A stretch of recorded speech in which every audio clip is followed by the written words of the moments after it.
was 27 years old, I left a very demanding job in management consulting for a job that was even more demanding, teaching. I went to teach 7th graders math in the New York City public schools. And like any teacher, I made quizzes and tests, I gave out homework assignments. When the work came back, I calculated grades. What struck me was that IQ was not the only difference between my best and my worst students. Some of my strongest performers did not have stratospheric IQ scores. Some of my smartest kids weren't doing so well. And that got me thinking. The kinds of things you need to learn in 7th grade math, sure, they're hard. Ratios, decimals, the area of a parallelogram. But these concepts are not impossible.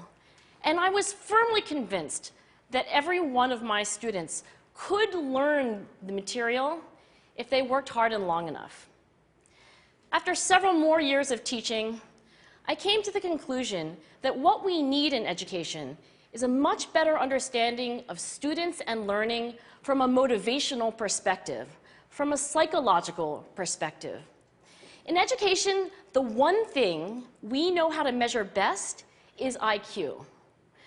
But what if doing well in school and in life depends on much more than your ability to learn quickly and easily?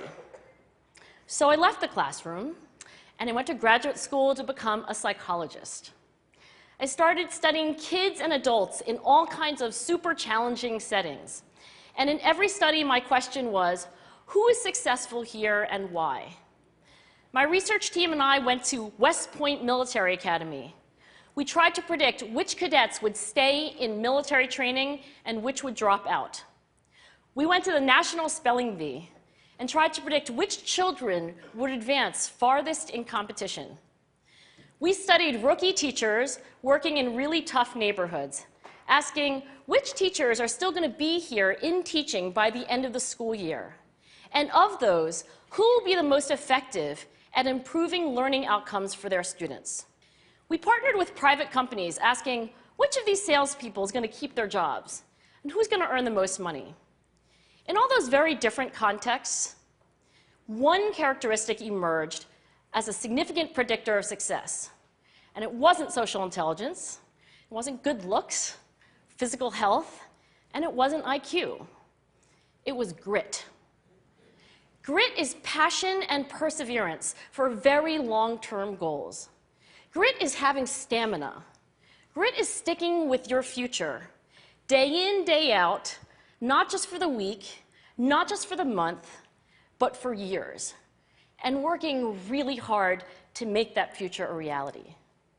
Grit is living life like it's a marathon, not a sprint. A few years ago, I started studying grit in the Chicago public schools. I asked thousands of high school juniors to take grit questionnaires, and then waited around more than a year to see who would graduate. Turns out that grittier kids were significantly more likely to graduate, even when I matched them on every characteristic I could measure, things like family income, standardized achievement test scores, even how safe kids felt when they were at school.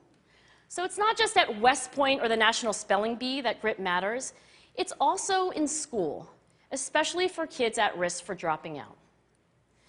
To me, the most shocking thing about grit is how little we know, how little science knows about building it. Every day, parents and teachers ask me, how do I build grit in kids? What do I do to teach kids a solid work ethic? How do I keep them motivated for the long run? The honest answer is, I don't know. What I do know is that talent doesn't make you gritty. Our data show very clearly that there are many talented individuals who simply do not follow through on their commitments. In fact, in our data, grit is usually unrelated or even inversely related to measures of talent.